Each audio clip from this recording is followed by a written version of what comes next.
வணக்கம். ஜெய்ஹிந்த். தனிக்கட்சி தொடங்கும் அண்ணாமலை. அண்ணாமலை மீது அதிருப்தியில் தலைமை. அண்ணாமலைக்கும் நயினாருக்கும் இடையே பனிப்போர். பாஜகவிலிருந்து விடைபெறும் அண்ணாமலை. கோயம்புத்தூரில் 14 ஏக்கரில் நிலம் வாங்கிய அண்ணாமலை. பண்ணை வீடு கட்டும் அண்ணாமலை. இன்னும் என்னென்ன அண்ணாமலையை பற்றி சொல்ல போறீங்கன்னே தெரியல. அவர் அரசியலேருந்து கிட்டத்தட்ட விலகிட்டார்னு சொல்ல மாட்டேன். அரசியல்லேருந்து கிட்டத்தட்ட ஒரு ஃபுல் ஃபோர்ஸ்லேருந்து விலகிட்டார்னு தான் சொல்லுவேன் நான். என்னடா சொல்ல மாட்டேங்க சொல்லுவேன்னா அது அப்படித்தான். எப்படின்னு நான் சொல்கிறேன். தற்போது நடைபெற்ற சிந்தனை அமர்வுன்னு ஒரு சென்னை பனையூரில் ஒரு மீட்டிங் நடக்குது. அதுக்கு வர்றது யாருன்னு பார்த்தீங்கன்னா, பிஎல் சந்தோஷ் அவர்கள். அவர் யாருன்னு பார்த்தீங்கன்னா, தென் இந்தியாவிற்கான அமைப்புச் செயலாளர். அவர் தலைமையில் நடைபெற்ற சிந்தனை அமர்வு. அதில் என்ன பண்ணாங்கன்னா, டிஸ்கஸ் பண்ணாங்க. பிஜேபி அடுத்த கட்ட நடவடிக்கை என்ன, நம்ம ஏடிஎம்கே இப்படி இருக்குது, நம்ம கூட்டணிலாம் எப்படி பண்ணணும், நம்ம எப்படி தேர்தலுக்காக இது பண்ணணும்னு சொல்லிட்டு ஒரு திங்க் டேங்க் மாதிரி ஒரு மீட்டிங் நடந்துச்சு. அதில் திரு அண்ணாமலை அவர்கள் வரவே இல்லை. அவர் 2 நாளாக அவர் என்ன சொல்லிக்கிருந்தாருன்னா, எனக்கு இந்த மாதிரி டெங்கு காய்ச்சல் அண்ணாமலைக்கு அப்படின்னு சொல்லிக்கிருந்தாப்புல. ஆனால் பிஎல் சந்தோஷ் அவர்கள் வீட்டுக்கே சென்று மதிய உணவு அருந்திவிட்டு அவரை கையோடு பிடித்து கொண்டு கூட்டு வந்துள்ளார்.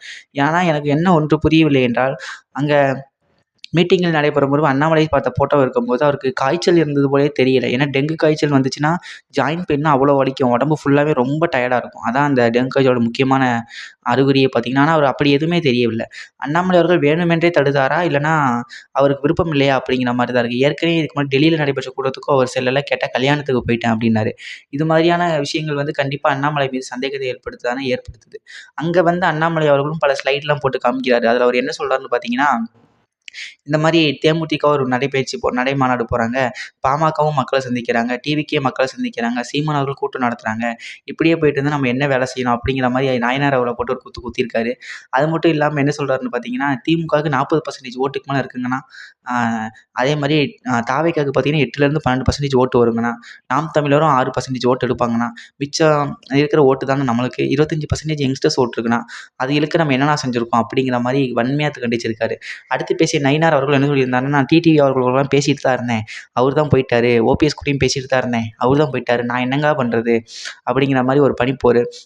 நயினார் அவர்கள் வந்த பிறகு அண்ணாமலை அவர்களும் சரி, அண்ணாமலை ஆதரவாளர்களும் சரி, அனைத்து பதவிகளிலும் துடைத்தெறியப்பட்டார்கள்.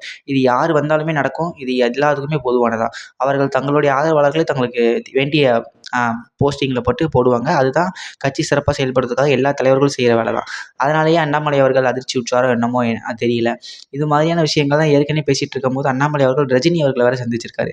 ரஜினி அவர்கள்ட்ட என்ன சொன்னதாக தகவல் வருதுன்னா, இந்த மாதிரி என்னை ஒதுக்குறாங்க, நீங்கள் தலைமையிட்ட சொல்லுங்கள், எனக்கு இன்ட்ரெஸ்ட்டே இல்லை அப்படிங்கிற மாதிரி சொல்கிற மாதிரி சொல்லுங்கள் அப்படிங்கிற மாதிரி சவுக்கு சங்கர் வீடியோ போட்டிருக்காரு. ஆனால் நம்ம அவர் வீடியோ நம்ப போகிறதாகவும் இல்லை, நம்ம அவர் வீடியோ நம்பவும் வேணாம்.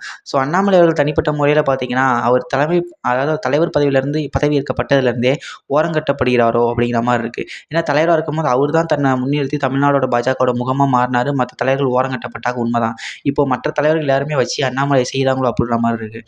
ஆனால் ஒரு உண்மை என்னென்னா, அண்ணாமலை தனிக்கட்சி தொடங்கினார்னா அது தமிழ்நாட்டில் இருக்கக்கூடிய பிஜேபியோட பெரிய கட்சியாக இருக்கவங்கள யாருக்கும் எந்த மாற்று கருத்தும் இருக்காதுன்னு நான் நம்புகிறேன். அண்ணாமலை தனி மனிதன் தான். பட் ஆனாலும் அவருக்குன்னு ஒரு கிரேஸும் அவருக்குன்னு ஒரு ஓட்டும் இருக்குங்கிறதுல உண்மை தான். இதை அறிந்த பாஜக தலைமை தான் பிஎல் சந்தோஷை போய் அண்ணாமலை அவர்களை விடாமல் கூட்டு வச்சிருக்காங்களோ நினைக்கிறேன். ஏன்னா பிஎல் சந்தோஷ்க்கு ஒரு ட்ராக் ரெக்கார்டு இருக்குது. அவர் அமைப்புச் செயலாளராக பதவியேற்ற பிறகு தென் தமிழ்நாட்டிலேருந்து யாருமே எந்த பிஜேபியிலேருந்து பெரிய ஆள் யாருமே வேறு கட்சியில் சேரவோ இல்லைனா ஒரு புது கட்சி தொடங்கவோ இல்லை. எடியூரப்பாவை கூட இறுக்கி பிடிச்சி தான் வச்சுருந்தாங்க முடிஞ்ச அளவு.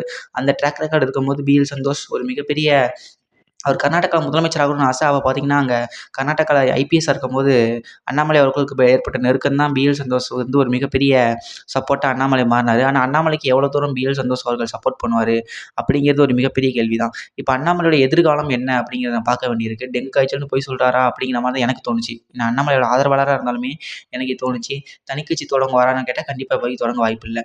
பட் பிஜேபி தலைமை சொன்ன மாதிரி அண்ணாமலை இப்போ தற்போது செய்யலையோ, அதாவது பிஜேபி தலைமைக்கும் அண்ணாமலைக்கும் ஒரு பனிப்போர் இருக்கிறனால தான் பிஜேபி அவர் வெளியும் விடாமல் தேசிய அளவில் ஒரு பதவியும் கொடுக்காம, நீங்கள் நல்லா பார்த்தீங்கன்னா தெரியும், அண்ணாமலை அவர்கள் தலைவர் பதவியிலிருந்து நின்று கிட்டத்தட்ட ஓராண்டு காலம் ஆக போகுது. அதனால அவருக்கு இன்னும் பதவி கொடுக்கல.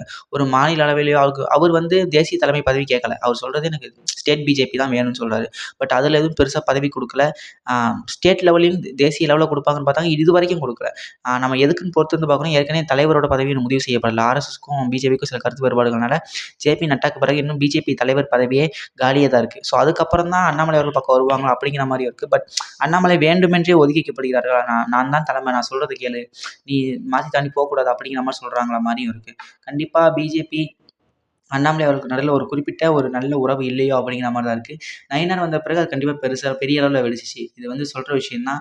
பட் அண்ணாமலை அவர்கள் பார்த்தீங்கன்னா, கடுமையா நயினார இந்த இதில போட்டு வாங்கியிருக்காரு. நயினார் அவர்களும் பார்த்தீங்கன்னா, அவர் விடுற மாரி இல்ல. நயினார் அவர்கள் சொன்ன மாரி அவருக்கும் சர்வைவல் இன்ஸ்டிங்க்ட்ன்னு ஒண்ணு இருக்கு. தன்னை அடுத்த நிலைக்கு கொண்டு போணும்னா, கண்டிப்பா அந்த பிஜேபி தலைமைய யூஸ் பண்ணி ஆகணும் அப்படிங்கிறதுல அவர் உறுதியா இருக்காரு.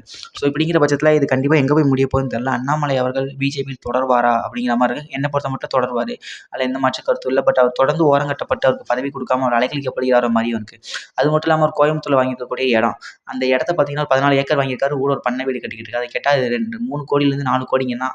நானே எனக்கு சாப்பாட்டுக்கே வழி இல்லன்னா, எனக்கே எங்க நண்பர்கள் தானே உதவுறாரு அப்படின்னு சொன்னாப்புல. பட் ஆனா இப்ப 14,00,00,000 இப்ப அது வந்து ஆனா அங்க இருக்கக்கூடிய மக்கள் என்ன சொல்றாங்கன்னா, அது 14,00,00,000 15,00,00,000 வரும் அப்படிங்கிற மாரி சொல்றாங்க. அவ்வளோ காசு எங்கேருந்து வந்துச்சு அப்படிங்கிற மாரியும் இருக்கு. ஸோ பிஜேபியே தேவைப்பட்டா பிஜேபிய பத்தி சொல்லணும்னு அவசியம் கிடையாது. தெலுங்கானால கவிதா அந்த பிஆர்எஸ் தலைவரோட சந்திரசேகர ராவ் பொண்ணு கவிதாவ தூக்கி ஜெயில்ல வச்சவைங்க. ஸோ அண்ணாமலையும் அந்த மாரி சேட்ட பண்ணாருன்னா கண்டிப்பா வச்சு செஞ்சுருவாய்ங்க. அதை எதிர்க்கும் பட்சத்தில. இருக்கும் பட்சத்தில கண்டிப்பா அனைத்து முடிஞ்ச அளவு ஹையர் பொசிஷன் கொண்டு போவாங்க. அதுல எந்த மாற்று கருத்தும் இல்ல. ஸோ அண்ணாமலை பிஜேபியான உறவு எப்படி இருக்கிறது குறித்து பல வகையான கருத்துக்கள் இருந்தாலும் நம்மளோட கருத்து தான். அண்ணாமலை அவர்கள் தொடர்வார் அப்படிங்கிற நம்பிக்கை இருக்கு. பட் அண்ணாமலைங்கிற தனிப்பட்ட ஒரு தனி மனிதனுக்கும் சில உரிமைகளும், வாக்குரிமையும் இருக்கு. அதுல எந்த மாற்று கருத்தும் இல்ல. இது என்ன எப்படி ஆக போறதுங்கிறத வர கருத்து பார்ப்போம். உங்களுக்கு ஒரு கருத்து இருந்தா கமெண்ட்ஸ்ல தெரிவிங்க. நீங்க இதுவரைக்கும் வந்து பார்த்தீங்கன்னா ரொம்ப நன்றி. தயவுசெய்து இந்த வீடியோ சப்ஸ்கிரைப் பண்ணுங்க, லைக் பண்ணுங்க, கமெண்ட் பண்ணுங்க, ஷேர் பண்ணுங்க. தேங்க்ஸ் ஃபார் வாட்சிங் திஸ் வீடியோ. Thank you.